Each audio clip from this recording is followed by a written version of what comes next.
Excellence, today, before you, I'm your minister, but before I've been working under a civic organization, PLU, headed by General Mhoz.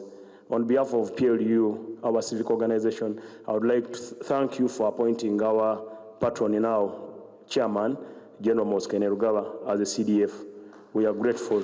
Next to me is this gentleman, Councillor Dr. Katerega of Masaka.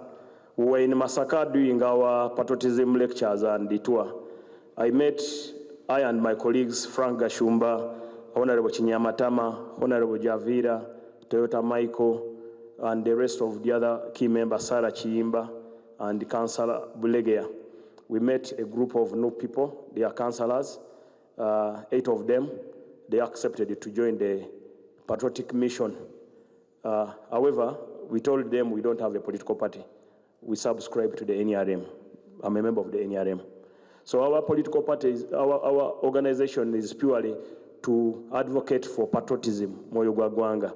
For them, they were doing the patriotism, destroy the nation. So we spoke to them, and they accepted to work with us. He said he will be happy one day when he meets you. So when I had this opportunity to come, I said I should come with my colleague Bebe Cool, my sister Juliana, my mother Awoli, your sister. We come along with him as a member of a family. I've rehabilitated him. You'll also add more lectures on him and a team of 8 others from Masaka, 5 from Kalungu, 6 from Bokoma and Simbi. These are local members of parliament in their districts.